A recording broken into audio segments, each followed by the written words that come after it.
in 2011. That's what we're talking about. We're living in heaven in 2011.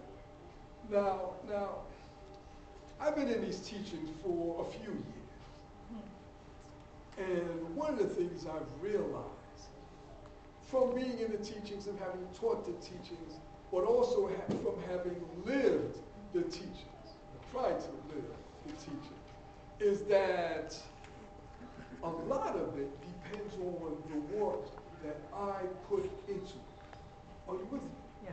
Because I've sat in seats just like you and listened to ministers, listened to Eric Butterworth and Reverend Johnny Coleman and ministers from all over, Mary Tumpkin and ministers from all over, Eric Pace and Stuart Grayson and on. I realized that merely listening to them, merely being in their presence, as great as it may have been and as good as I felt at the time, that in addition to being in their presence, listening to them, there was work that I had to do. And if I did not do the work, then guess what? I would not receive the benefits and the blessings that they spoke of. My friends, the same is true today. We are talking about living in heaven in 2011. What does that mean?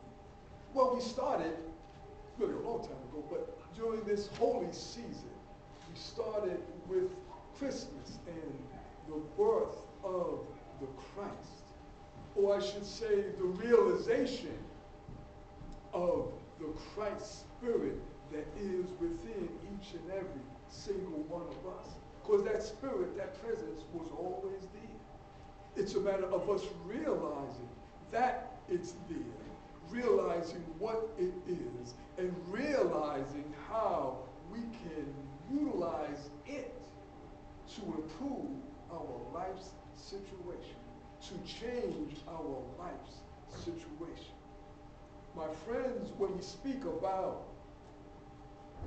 the birth of the Christ or the realization of the Christ, we are really talking about the realization that we can do all things.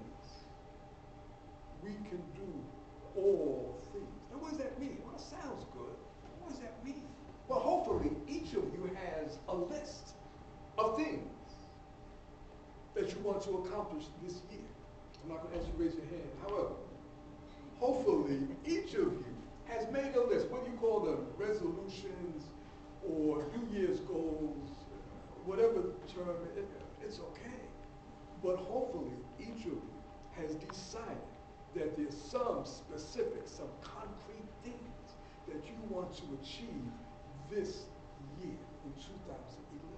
Now, when we say in 2011, some of those things you may want to achieve next month, in the spring, maybe in the summer. Some of those things you just want to achieve by the end of the year. The point is, when we speak about the realization of the Christ within us, we are speaking about the realization that those things that you have put on your list, that you can achieve that. That there's nothing and no one that is stopping you or can stop you or will stop you from achieving and manifesting those things. My friends, we have to start there. That Christ is the pattern of perfection. In our daily word, for today, it says, this is the truth of my being, the blueprint of perfection. Blueprint is the same as pattern of perfection.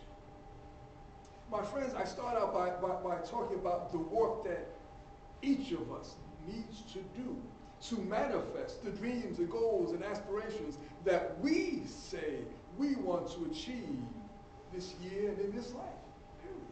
Well, guess what, my friends? Part of that entails doing some work. What does that work entail? We read our daily inspiration, hopefully, daily word, hopefully, every day. Well, guess what? I'm sure that there are some of these meditations and affirmations for each day that resonates with you. If there are any of these, or it could just be a sentence, or could just be an idea in here that resonates with you, well, guess what, my friends? Hold on to that. Work with that concept. Work with that idea. Just because the next day comes and there's another reading, that doesn't mean that you should just put aside the reading from yesterday or from last week. And when we talk about this, those of you that come on Wednesdays, you know that we talk about this and the idea that we need to work with these, the ones that resonate with us, and work with them continually. That I am created in the image of wholeness, strength, and vitality. That one sentence from today's daily word, each of us should work with that. Wholeness, strength, vitality. My friends, if you work with that, then you will be doing some of the work, some of the necessary work to achieve your dreams and your goals and your aspirations and your desires. My friends, part of the teachings, and I go back to Charles and Myrtle Fillmore, and I go back to the Reverend Dr. Johnny Coleman, who was my teacher, and the person that ordained me. Part of the teachings say and indicate and show that each of us can manifest all of our dreams, goals, and aspirations. So the idea is, my purpose for being here, the purpose for this ministry, is to help each of you to achieve your dreams, your goals, and your aspirations, whatever they may be.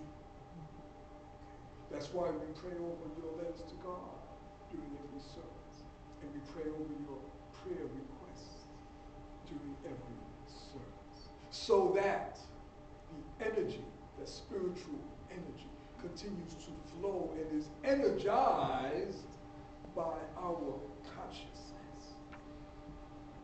So we had we spoke about it, we learned about the birth of the Christ and the realization of that presence within us that can do all things, that has no limitation. And then we moved forward, and last Sunday, what did we do last Sunday during our Burning Bowl service? We released, didn't we? We released, and we burned up, and we got rid of, and we surrendered those things that are have no longer any purpose in our life and affairs. Some of those things never had any purpose in our life, world, and affairs, but they were within us anyway, and they were holding us back. So we released them. We let them go. It's another part of the process, my friends. And this entire journey, this spiritual journey, is a process. We spoke about forgiveness.